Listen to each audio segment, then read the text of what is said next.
मुझे John D रॉकेफेलर का ये कथन दोहराना अच्छा लगता है, मैं हमेशा हर विपदा को अवसर में बदलने की कोशिश करता था।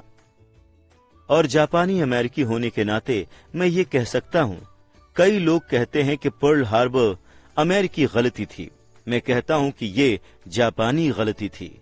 टोरा टोरा टोरा फिल्म में एक गंभीर जापानी एडमिरल अपने उत्साह बढ़ाने वाले अधीनस्थों से कहता है, मुझे डर है कि हमने एक सोए हुए दैत्य को जगा दिया है।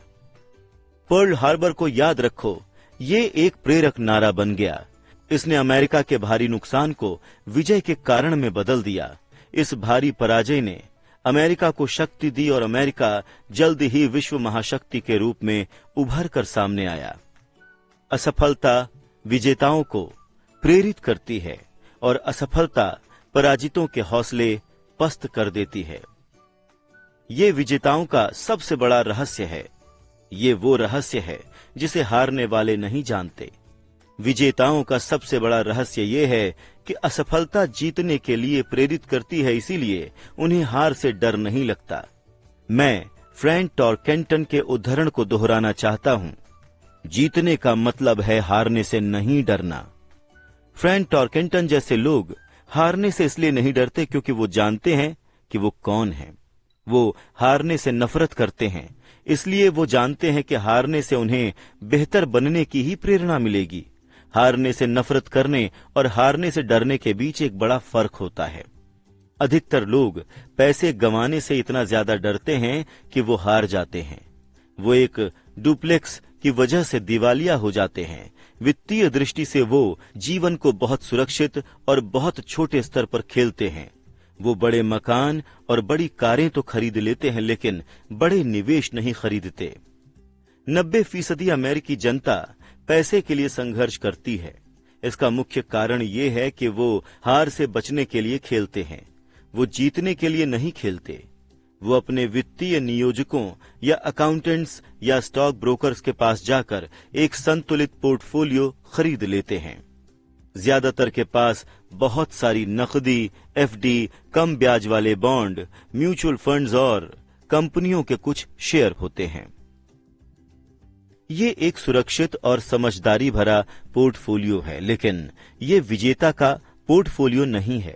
ये तो उस व्यक्ति का पोर्टफोलियो है जो हार से बचने के लिए खेल रहा है। मुझे गलत ना समझें, शायद ये बाकी की 70% जनसंख्या से बेहतर पोर्टफोलियो है। कितनी डराने वाली बात है। और सुरक्षित पोर्टफोलियो होना पोर्टफोलियो न होने से बेहतर है। बहरहाल यह उस व्यक्ति के लिए बेहतरीन पोर्टफोलियो है जो सुरक्षा से प्रेम करता है, लेकिन सुरक्षात्मक अंदाज में खेलना और अपने निवेश पोर्टफोलियो को संतुलित करना वो तरीका नहीं है जिससे सफल निवेशक खेल को खेलते हैं। अगर आपके पास कम पैसा है और आप अमीर बनना चाहते हैं तो आपको संतुलित नहीं, केंद्रित बनना होगा। किसी भी सफल व्यक्ति को देख लें, आपको दिख जाएगा कि शुरुआत में वो संतुलित नहीं थे। संतुलित लोग कहीं नहीं पहुंच पाते, वो एक ही जगह पर रुके रहते हैं। प्रगति करने के लिए आपको पहले थोड़ा असंतुलित होना पड़ता है। अगर मेरी बात पर यकीन ना हो तो खुद पैदल चलकर देख लें। थॉमस एडिसन संतुलित नहीं थे, वो केंद्रित थे। बिल गेट्स संतुलित नहीं थे, वो केंद्रित थे। डोनाल्ड ट्रंप केंद्रित हैं। जॉर्ज सोरोस केंद्रित हैं। जॉर्ज पैटर्न ने अपने टैंकों को बहुत बड़े दायरे में नहीं फैलाया, उन्होंने उन्हें एक जगह केंद्रित किया और जर्मन सेना के कमजोर हिस्सों को उड़ा डाला। मैजिनाट लाइन के मामले में फ्रांसीसियों ने अपने सैन्य बल को छितरा लिया था और आप जानते ही हैं कि उनके साथ क्या हुआ था। यदि आप में अमीर बनने की इच्छा है तो आपको केंद्रित होना होगा। वो ना करें जो गरीब और मध्यम वर्गीय लोग करते हैं। बहुत सी टोकरियों में थोड़े थोड़े अंडे रखना। बहुत सारे अंडे थोड़ी सी टोकरियों में रखें और केंद्रित हो जाएं। एक ही दिशा में चलते रहें जब तक कि सफल न हो जाएं।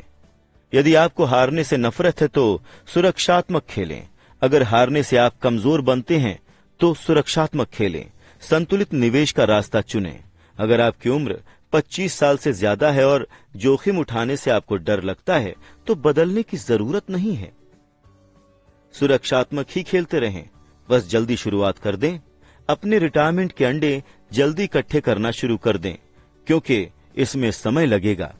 लेकिन अगर आपके मन में आजादी के सपने हैं और चूहा दौड़ से बाहर निकलने की आप हसरत रखते हैं, तो खुद से पहला सवाल ये पूछें, मैं असफलता पर कैसे प्रतिक्रिया देता हूं?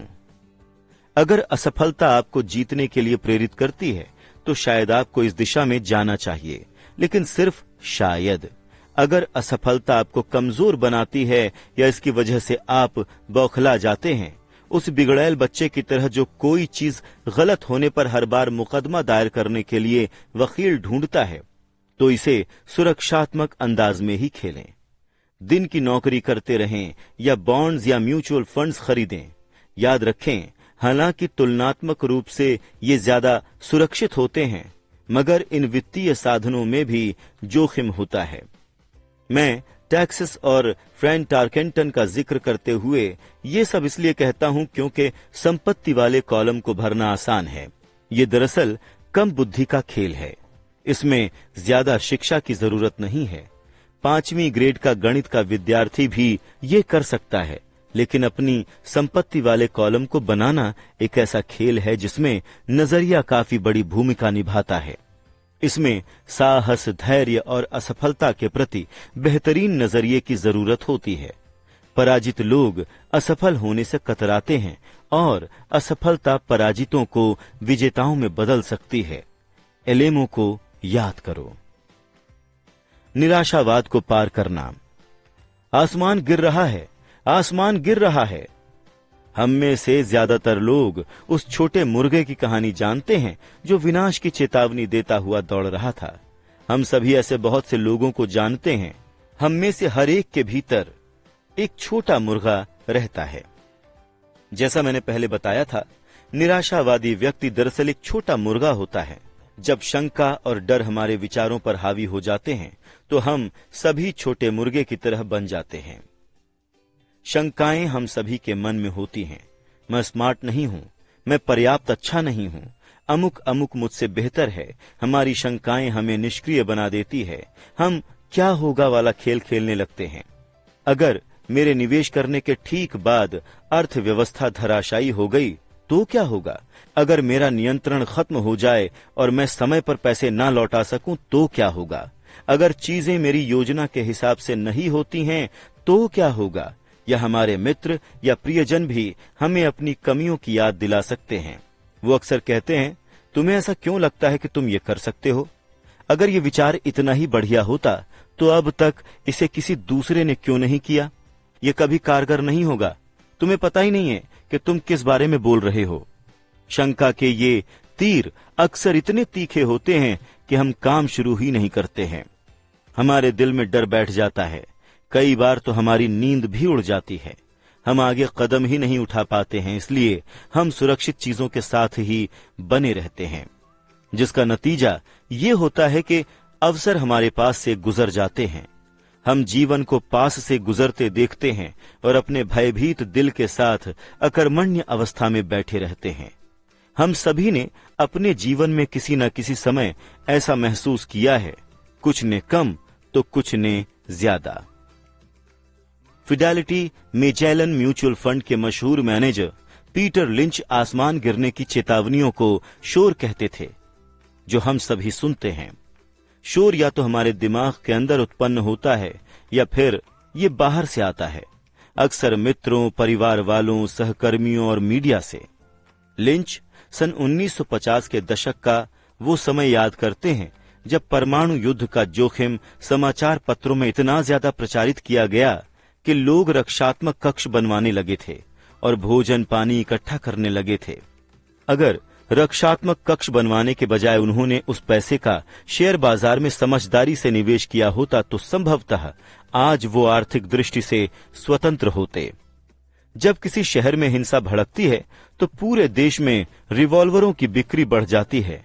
वॉशिंगटन राज्य में एक व्यक्ति हैमबर्गर मीट से मर जाता है, जिसके बाद एरिजोना हेल्थ डिपार्टमेंट सभी रेस्तराओं को आदेश देता है कि वो सभी तरह के मीट अच्छी तरह से पकाएं।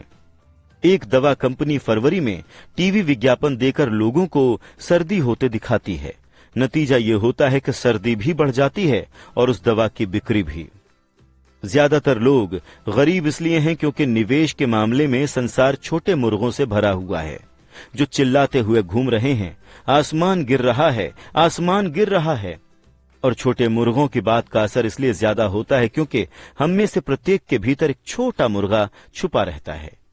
विनाश की अफवाहों और निराशा की बातों से आपके मन में शंका और डर पैदा न हो, इसके लिए अक्सर भारी साहस की जरूरत होती है।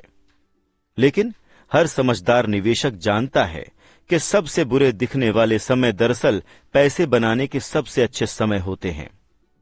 जब बाकी सभी लोग कदम बढ़ाने से बहुत डर रहे होते हैं तो वो ट्रिगर दबा देते हैं और उन्हें पुरस्कार मिल जाता है। कुछ समय